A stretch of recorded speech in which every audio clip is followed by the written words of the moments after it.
Uh, Good afternoon, dear students. Good afternoon, sir. Yesterday we have started studying about the packing efficiency for hexagonal structure. So let us revise the concept and let us understand it in detail. You can see the hexagonal structure here on your screen. Let us understand the hexagonal structure in a better manner. You can see that on the hexagonal structure we have 6 atoms present on layer A, and there is one atom present at the face center. Then we have the layer B, which has the 3 atoms present, and again in the same way the third layer is obtained, which is very similar to the layer A. Now to understand this, and the height of this hexagon is taken as h. So this distance, my dear students, this distance we take it as h by 2. It is very easy to understand that we have 3 layers, all the squares are equal in size, and that is why the distance between the two same type of layer is considered as h, but the distance between two layers is considered as h by 2. I hope you understand, my dear students. Do you understand how do we get this h by 2?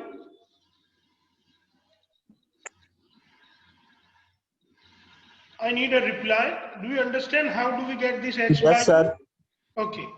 Now what happens, my dear students, we try to understand what is the total number of particles present into the hexagon. So hexagonal structure per unit cell. The given packing AB is the three-dimensional closed packing as shown in the given figure. In this arrangement, 3 atoms are arranged at the body center position in such a way that the equilateral triangle, the equilateral triangle, it forms the equilateral triangle. So this is what I'm talking about, my dear students. This is how these atoms are arranged and they form the equilateral triangle. Let us try to see this with few examples so that you can understand it better. Uh, yes, let us look into this. My goodness, yeah. You can see that, my dear students, that here we have the 3 atoms present. They make this is what I'm talking about. They make this triangle. I hope you can see this triangle, dear student. And this triangle I have written even outside this. So when we look into this, my dear students, we have this triangle. This triangle I am talking about, which is exactly at the height of the h by 2, and we have this uh, these 3 particles are available. This one and this one I'm talking about. These 3 particles are actually available at the position where we can truly understand the uh, the position of these 3 particles, and they make this equilateral triangle. And now why do we call it equilateral triangle? Because this side where my cursor is moving, my dear students, I'm talking about this one. This side particularly has got one particular kind of length, and this length we call it A. So this is the side A, my dear students. This is what I'm talking about. And here you can see that this is the side A. So this is what you can say, this is your side A, which is actually equal to 2R. So please remember that the side length A is nothing but your 2R. So 2R is equal to A, that is what you can see.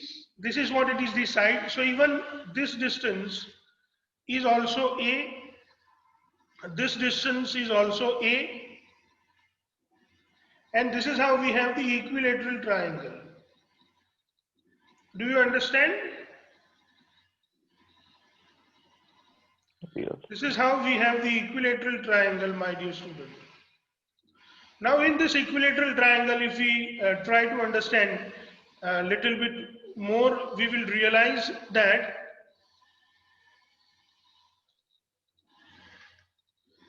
and 12 atoms are placed at the 12 corners. You can see that 12 atoms are placed at the 12 corners, my dear students. You can see 1, 2, 3, 4, 5, 6, 7, 8, 9, 10, 11 and 12. 12 atoms are placed at 12 corners. 6 such unit cell are in contact. So this kind of the unit cell, what you can see in this figure, my dear students, the unit cell, what you can see here in this figure, each unit cell is in contact with other 5 unit cell, and this is how the 6 other unit cell are in contact with each other. That is why each portion of this particle is shared with the other 6, and that is why this unit cell share 1/6 of this particle. That is what it means to say that this unit cell contains 1/6 of this particle which is present available. So 6 such unit cells are in contact with each other. 2 atoms are at the opposite faces. Again we have these 2 atoms. This is atom number 1 and this is atom number 2. These 2 atoms are there in the at the opposite faces. Now to understand this, you can look into this particular my goodness, we do not have that. You can look into this particular figure, my dear students. I am going to open it for you. Just 1 minute.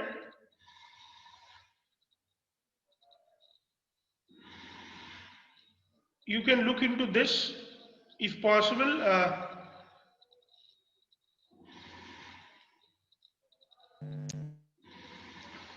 You can look into this particular figure.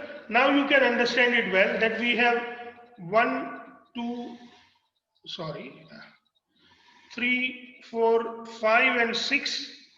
Here also we have 1, 2, 3, 4, 5 and 6 cannot be seen. This is 1 and this is 1 which is over here. They are exactly on the opposite faces, and these are the 3 which makes the equilateral triangle. That is what I am talking about, my dear students. So this generally makes the equilateral triangle.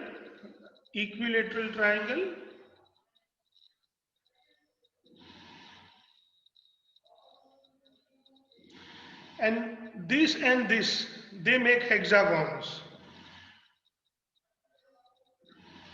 Remember, this is at the center of the face. This is face center.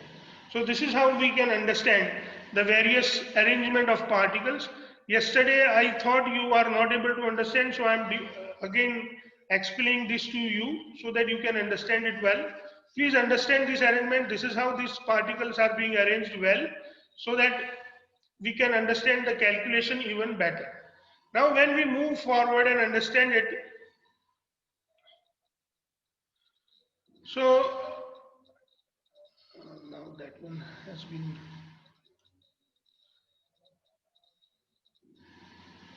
moved off.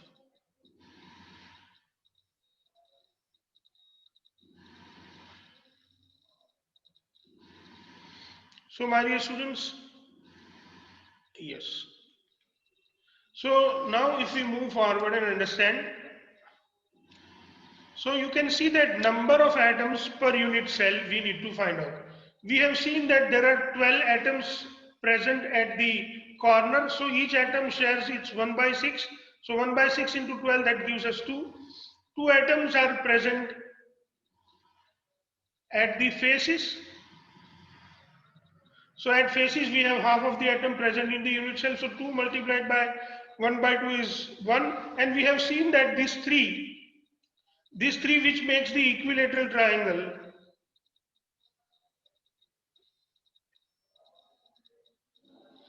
these 3 are exactly present inside the unit cell. So we have written them as usual, and total we have the 6 atoms per unit cell, my dear students.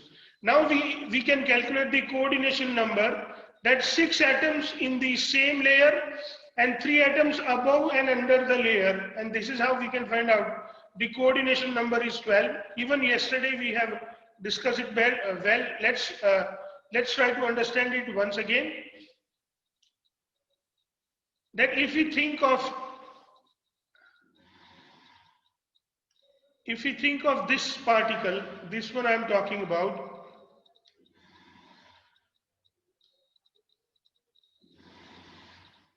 if we think about this particle, my dear student, this one, then you can see that there are three available at the bottom, 1, 2, 3. Then you can calculate 4, 5, 6, 7, 8, 9. Now this is layer A. This is layer B. Again we have layer A here. So we may have layer B here. So again 3 more are there which are in contact with this one. So this is 9, this is going to be 10th, 11th and 12th. So this particular particle, my dear students, let me show it with some other color. This particular particle is in contact with 12 other particles at a time. And thus we can say that it has coordination number is equal to 12. So this particle has got 12 coordination number because 3 particles under this layer, 6 particles in the same layer and 3 more particles in the above layer. And this is how, my dear students, we understand the coordination number of this particle is 12. And same way, my dear students, for all particles we can say that the coordination number is 12. So in the hexagonal close packing, my dear students, we have the coordination number is equal to 12. So how 12? 6 atoms in the same layer, 3 atoms above the layer and 3 atoms under the layer. So total 12 atoms present, or 12 atoms are in contact with each other. And that is why we can say that coordination number is 12. Now we want to study about the packing fraction. Packing fraction, here we have Z is equal to 6. And we know the formula for the packing fraction, that packing fraction is equal to Z multiplied by the volume of sphere. Volume of sphere is 4 by 3 pi r cube and divided by the volume of hexagon. So here we need to calculate the volume of the hexagon very well. Let us first understand how we can calculate the volume of the hexagon. Volume of the hexagon is equal to the base area multiplied by the height. We have seen that the height we have written as a h. And here you can see that we have the base area. We know that the base area has got the length and each length is A unit. So all this length are actually AA units, and we are very well that A is equal to 2R in hexagonal case. So you can see that I have written RR here. If you look into this figure, my dear students, we have discussed a single triangle. If you look in this, suppose we have been discussing this triangle number 4. So in this triangle, if we write it as a ABC triangle, then we can say that the length of this line is A, the length of this line segment AC is B, the length of line segment AB is C, and you know that A is equal to 2R. This is what you can easily understand. Now, my dear students, we want to draw a triangle here. We know that in equilateral triangle, all the angles and all the sides are equal. So all these angles are of 60 degree. When we draw this kind of angle over here, this angle, see, this is 30, this is 30, this is 30, this is 30. This is how they make 60. So this is 30 plus 30, 60. And as this is a triangle, this angle is going to be 120 degree, my dear student. So this angle is your 120 degree.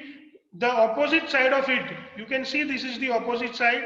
The opposite side of 120 degree angle is A. Now, my dear students, in mathematics, we have a formula to calculate cos. So cos of angle, this, let us say this angle 120, cos of 120 degree, that is what we can write it. We have this formula is, you know, B square plus C square minus A square divided by 2BC. This is what is the formula. So using this formula, my dear students, we can calculate something, and for that we have this formula.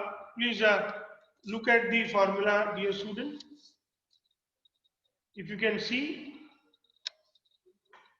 it's we have to reduce it.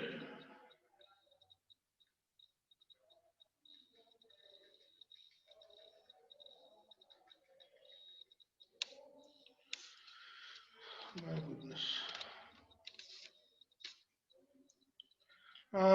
I think there is something wrong in it. Let me try it something other way. Just 1 minute, my dear students.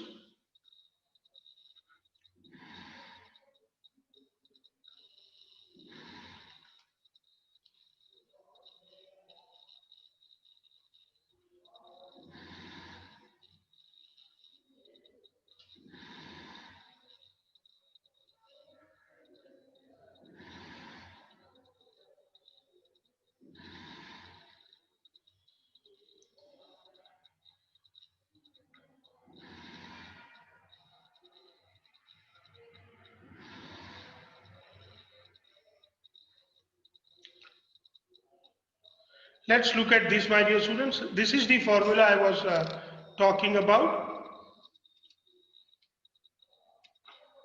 That uh, when we draw this, my dear students, we will come to know that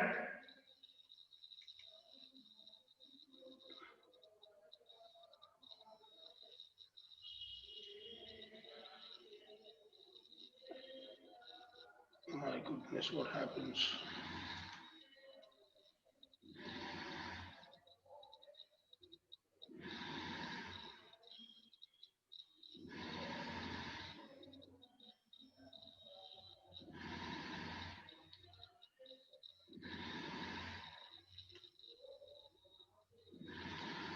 Yes, my dear students, if we look at this,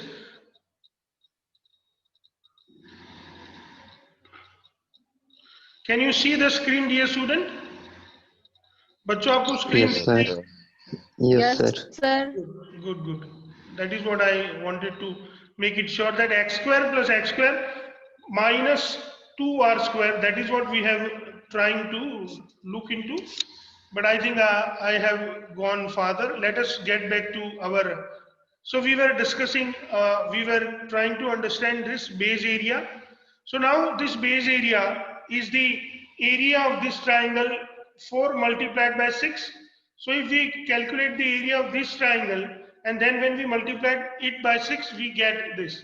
Now the area of this triangle is equal to 1 by 2 into base into this distance. So we can say that this area of this triangle is equal to 1 by 2 into, what is your base? A, that is 2r, multiplied by this distance AD. So let us calculate using these various equations.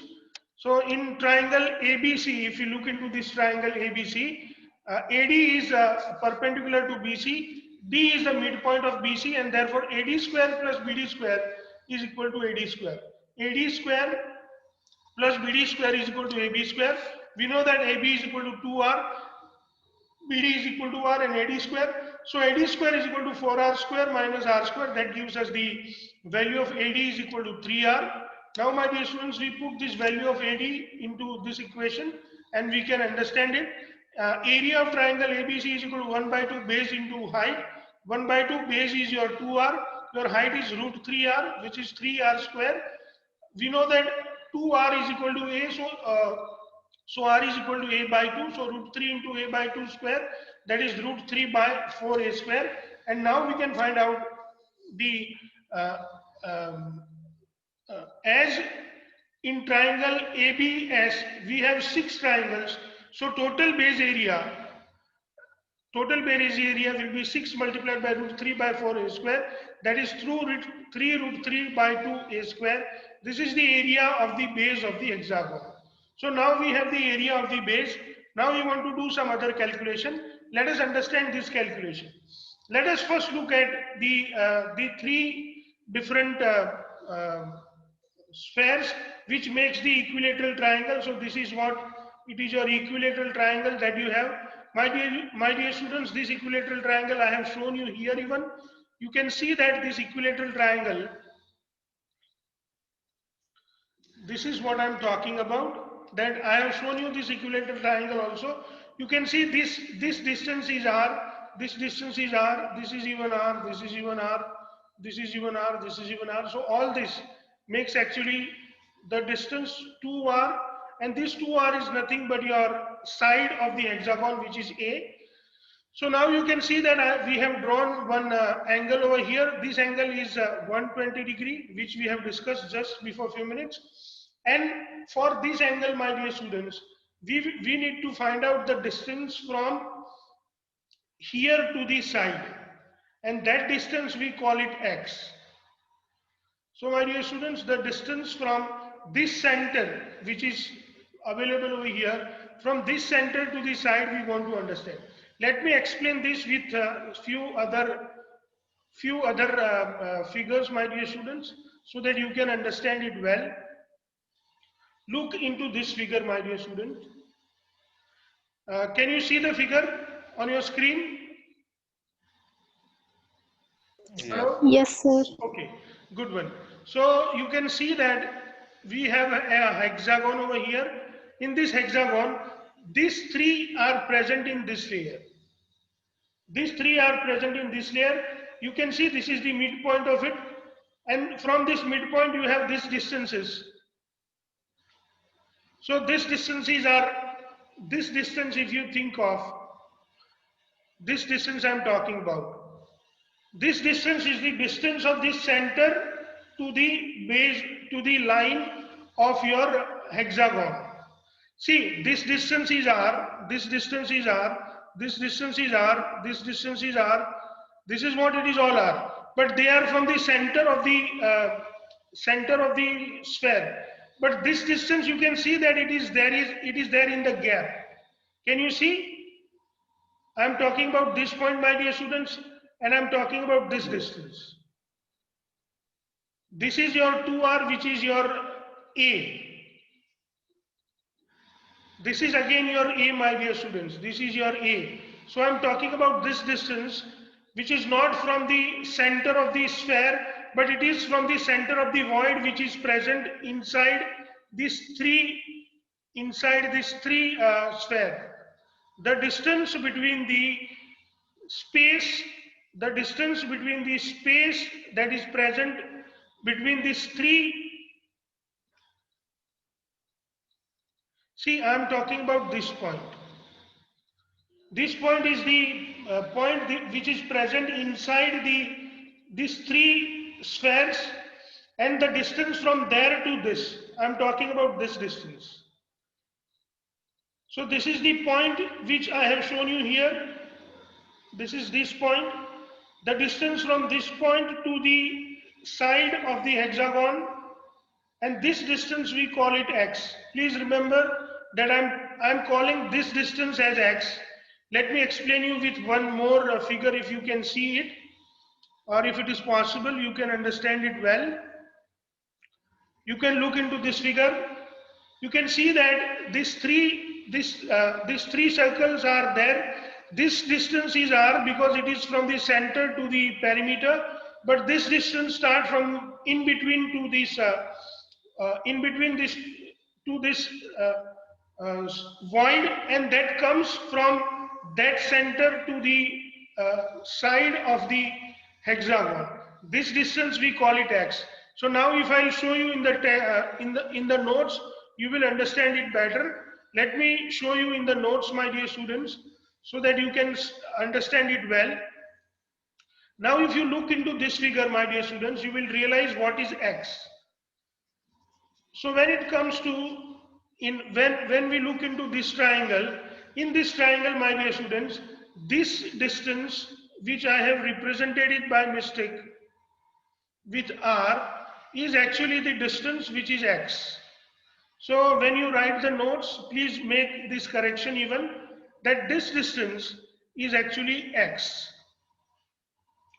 This distance is your 2r, or you can say this distance is a. So now this distance is x, this distance is x, this distance is a, this angle is 120 degree. So by using this equation or by using this idea, we can write, this is the mathematical formula for any angle cos theta. Suppose you have a triangle, and if you have one angle, this angle will be called theta. So it is cos theta, or let us say, and for that, if this is A, B and C, then this cos theta is equal to B square plus C square minus A square divided by 2BC. This is the formula that we can use. So here if you look into the cos of 120, the opposite side, the side which is not opposite, you can see these two are the x and x sides. We are talking about this angle. These two sides are x and x. The opposite side is A, which is 2r. So for this angle cos 120, what we can write, this side square, which is x square, then this side square, which is again x square, minus this side square, that is A square, divided by 2BC, that is 2 into x into x. So ultimately we get cos 120 is equal to x square plus x square minus 2r square, because A is equal to 2r, divided by x into x, that is x square. So that is what I have written, my dear students, here for you, that cos of 120 degrees x square plus x square minus 2r square divided by 2x square. Cos 120 degree has value 1 minus 1 by 2. So we have put the value of cos 120 degrees minus 1 by 2. So minus 1 by 2 is equal to, minus 1 by 2 is equal to 2x square minus 4r square. 2 square 4, r square r, divided by 2x square.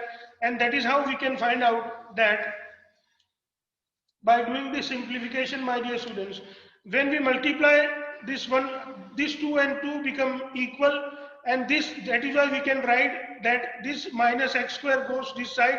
So minus x square is equal to 2x square minus 4r square.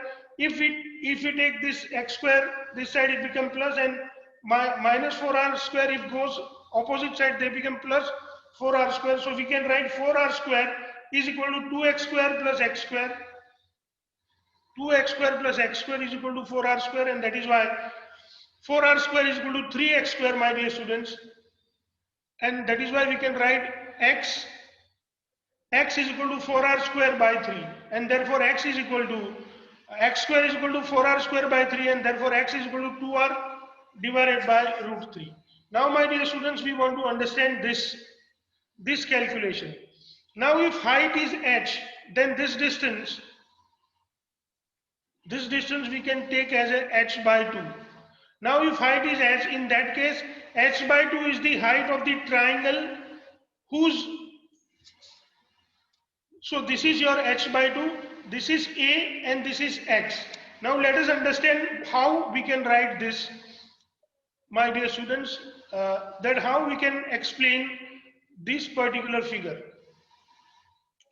So to understand this figure, let's have a look to this. Now you can see, my dear student, that this height is h by 2. Can you see this screen, my dear students? I have just put correction mark. बच्चों ये आपको दिख रहा है जो मैंने correction mark दिया वो? Yes, sir. Okay. Now you can see that this height is h by 2. This is the height which is h by 2, my dear student. This height is h by 2. Now this distance is x. That is what I have explained you, that you know these three are available, 1, 2 and 3, and the distance from their center, you can see this is where I have shown you the center. This is the center, this is the center which we have joined. So the distance from the center to the line of the hexagon, this distance is known as x. Now we want to study this distance. So I want you to think about this particular sphere and this particular sphere. These two spheres are joined with each other. You can see these two spheres are joined with each other. As they are joined with each other, my dear students, they have some radius. And this radius, you can see this is radius r from the center of this sphere to this. And for this sphere, if you think this center to this is again r. So this distance, my dear student, is nothing but your 2r, and we are very well aware that this 2r is equal to a. I hope, my dear student, you understand that this distance is 2r, which is, and this 2r is equal to a. So my dear students, here you can see that we have this, we were talking about this triangle. In this triangle, this distance is a, this distance is h by 2, this is h by 2, and this is x. That is what I have shown you into my notebook or in my notes, that this distance is h by 2, my dear students. This distance is x, and this distance is a. That is what we have seen into this hexagon, my dear students. So when we look into that particular triangle, my dear students, you can see I was talking about this triangle where this side is h by 2, this side is x, and this side is a. So we can write h by 2 square, this angle is 90 degree. So h by 2 square plus x square is equal to a square, according to the Pythagoras theorem, my dear students. But we know that, and therefore we can write h square by 4 is equal to a square minus x square. Therefore h square by 4 is equal to, now a square, a is equal to 2r, so we can put 2r square, and the value of x we have calculated. You can see that the value of x we have calculated here, that x is equal to 2r by root 3.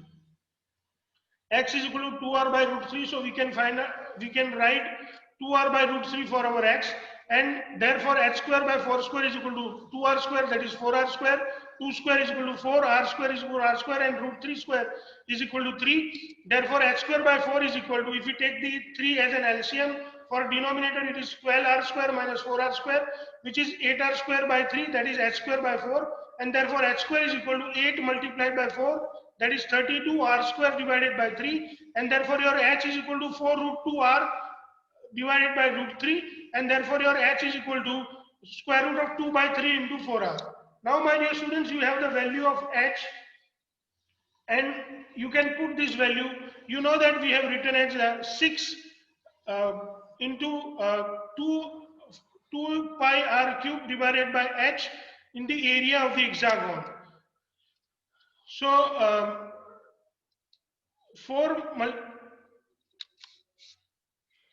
now my dear students, we know that packing fraction is equal to 6 multiplied by 4 by 3 pi r cube divided by the volume of the hexagon. Volume of the hexagon is equal to base into height. That is what we are well aware on. Now this 6 and 3 can be cancelled, we get 2. So we have this 4 multiplied by 2, this pi r cube is as usual, and 100 divided by this h, my dear students, h into area of the hexagon. This is your h, and this is the area of the hexagon, or you should write it here, base area of the hexagon.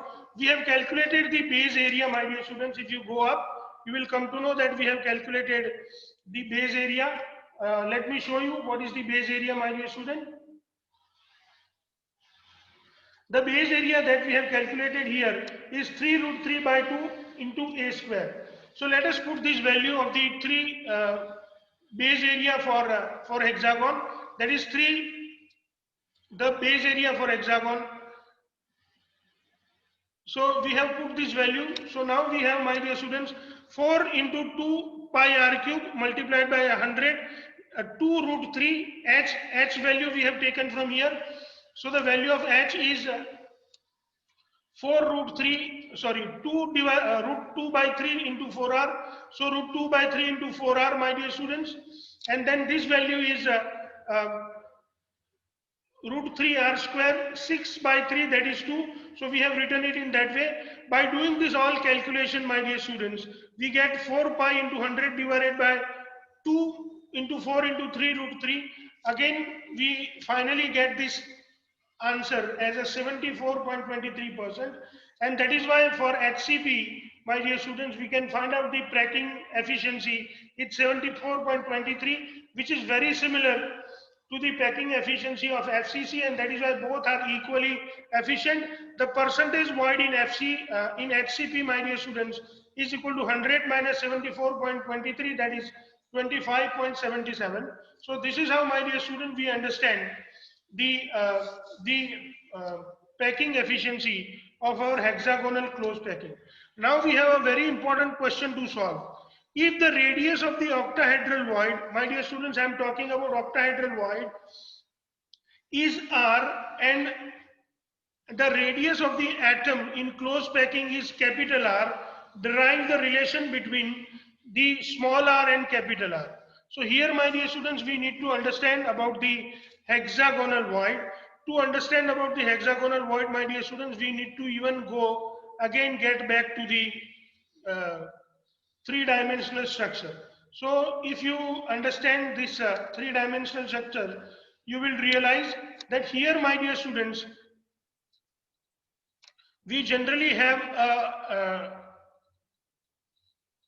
a void produced over here. This is our void, my dear students, which is an octahedral void. You can see here, this is the place of void.